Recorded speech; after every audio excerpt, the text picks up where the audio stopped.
Jeff Hireman had surgery on his foot. What it was is a sprain, and I don't want to get too technical because I usually screw those things up, but it's a 6-week in a cast/boot, and we should have him ready to go full speed by June. So that's 3 guys that we're dealing with. That Jeff didn't need as many reps, but we lost Jalen and we lost Von Bell. But the positive is that they're all back fairly early too. You know, sometimes you lose that summer training, which is terrible. Curtis Samuel had a really good day today, like really good day. Don't know which way right or left is yet, but he plays fast, plays hard, doing the things we asked. And defense got the better offense today. You know, we call it second and long period. So you put the ball down, 2nd and 12, 2nd and 13, 2nd and 10. The objective of the offense, obviously, is to get back in a manageable 3rd down. And the defense is responsible not to let you get there. So it's just another, we do a lot of teaching situations in spring like most people do, but I just thought that's interesting for you guys to know. Any questions? Todd, front row. You mentioned, I think at the start of this, you prefer to have a blue collar team that's hungry. You're about halfway through spring, a little bit more than halfway through. Do you feel like you have that 1 and 2? Do you think you guys have made progress to address the areas of need that kind of led to last season's 2 losses at the end of the season? We've addressed that. I can't imagine addressing that harder. And some people might say, well, did you address the fact in pass defense we have? But that wasn't number one. Number one is that the culture that I felt that I slipped as far as demanding and teaching the culture that we want. And the culture is not playing scared, timid, and soft. It's, if you're going to make a mistake, you make it. You're here 4 to 6 and A to B. So I don't know if I've ever addressed it as hard as I have this off season. And certainly we have addressed pass defense, but that wasn't, you can't, it's too easy. Pass defense wasn't very good. No, it was more complicated than that. Those 2 things go hand in hand, blue collar, hungry, and not playing too. Yeah, yeah.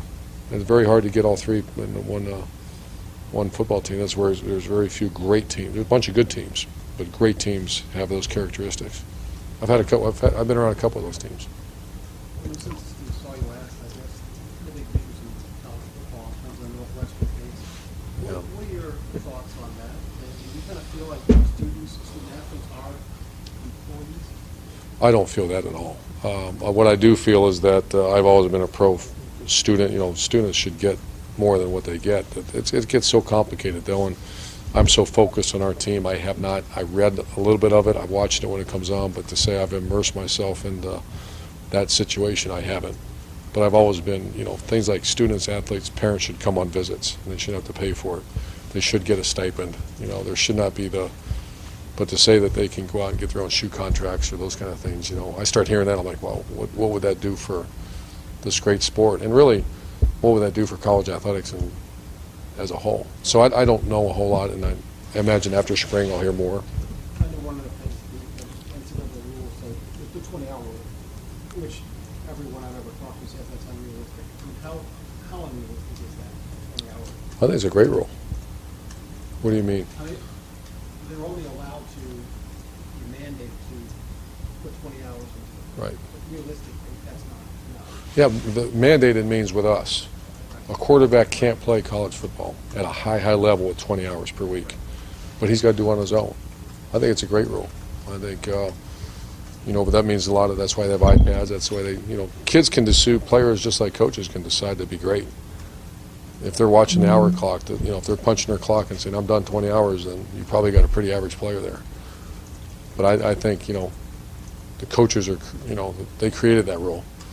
You give us 40 hours, we're going to keep them for 40 hours. And they still got to take care of their academics. So I have no problem with that rule.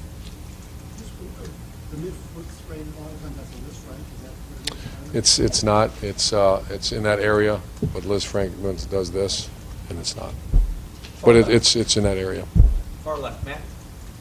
Just wondering at this stage, you know, about midway through, are you seeing the light come on for any of the younger players? Or what are you seeing, I guess, at this stage? Are you getting to the point where some of these guys are starting to get it a little bit more? Yeah, it's just, once again, I don't want to start giving out names. I know that's makes good articles and conversation, but we're only 8 into it, and You know, you've heard about Darren Lee. You know, Chris Worley's doing a nice job. Cam Burrow's doing a nice job, and Josh Perry's turned into an Ohio State linebacker.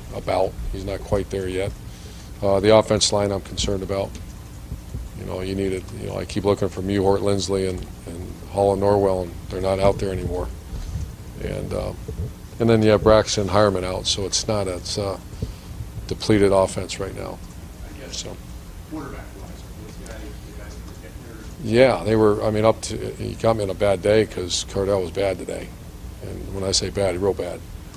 But to the point coming up till today, he was one of our most improved players on our team. So it's spring ball. You're going to have a bad day. We got to get those out of him before next fall. But he's clearly the number 2. Middle, Ari? Coach, your players talked about just on defense specifically, just simplifying and trying to be more aggressive and fast. They won the first defensive scrimmage we were able to watch, or the scrimmage defensively, and then today again. Seeing that, is that kind of the reason why they're able to? You've seen those results, you think? Saturday they lost. 2 So weeks ago, I mean, yeah, the first one they won, the second one they lost, and then today wasn't win or lose a day. I'm seeing the culture and the coaches following the culture. We're just so early into it, But I see improvement in the areas that we're emphasizing right now, and that's getting to the ball and simplifying things. Front row, Tim? Yeah, a couple, Urban. Taylor Decker, is he being that lead duck you want? I mean, for that offensive group, like, what do you see out of him specifically, or have you seen much? It's good, yeah, big time. Until today, it was a bad day, and Taylor was part of the bad day syndrome. So up to that point, very impressed with what he's done, leadership, toughness, doing all the things that that previous group did. But today was not a good day. So. Was it because of the wind? I mean, you guys were outside, then you came in, right? Yeah. I mean, did the wind kind of screw? I mean, Yeah. did it change? How would you describe what happened there? I don't want to say soft because he's not soft, but players that allow the peripheral stuff to get into your, focus tends to, and that I think, and our coach Marty talked to our team about that. He saw some, that wouldn't affect Jack Mewhort, but he probably did as a sophomore, and Taylor's still a sophomore right now. So it was a bad day, and there's more. And the guys across the line of scrimmage are pretty good. Blocking Joey Bosa all day is not easy, and Joey got the best of them today. And the other thing, because we may not see you until late next week or whatever, you decided with your coaches convention or clinic this year, you've honored some guys and stuff like that. What's just sort of behind that? You bring in the 2 pro coaches. Yeah, it was just one of those. I was either on a walk or somewhere, and I just started thinking about the great state of Ohio, and I think people sometimes forget that this is the birthplace of Canton and Massillon. Where you start talking about the birthplace of football, then 2 pro sports, and we have 2 great coaches. Mark Lewis is a great friend. I actually know Mike Pettin from when he was a high school coach as well. And I don't know if everyone's ever done that. We're going to have Larry Karras come down, arguably one of the greatest coaches of all time. We have other great high school coaches we're celebrating. We're going to, obviously, Paul Brown, we're going to honor him and his family for what he did for the great state of Ohio. So when you start looking at it, and our friend Mr. Parks is working on doing a little history lesson for us, it's really overwhelming. And it's really my obligation and all of ours to celebrate Ohio football. So both coaches are here for the pros, and we're inviting not only high schools but local grade schools, and if you're coaching Ohio, come and celebrate the great state and the great tradition of Ohio football. Back row, Lori? You've talked repeatedly this spring about the young players who are stepping into roles. One thing, another thing, just about the great state. I played high school, played college, and my son's getting ready to play high school football in the state. That's another reason I just kept how proud I am that that kid's going to be playing high school football in Ohio. I'm sorry. You've talked about young players stepping into roles where you're counting on them. What does that mean for what you're expecting and needing from leadership this year, and what have you seen this spring in that respect? Well, I'll go ahead and tell you what we're doing. We're doing something called unit leadership, and that's I've taken the approach last year, this time, where players are going through leadership training. And this time, this last 4 weeks, our coaches have been. So once or twice a week, we go on a leadership seminar. And once again, Tim Kite teaches it, and we're teaching people to be unit leaders. And in the month of May, we're going to go attack the team then. and that's where we put. So we got a real cool systematic approach to how we're going to fix this thing. And it's not broke. It's just we got we didn't finish the chase. So. Front row, Austin, last question.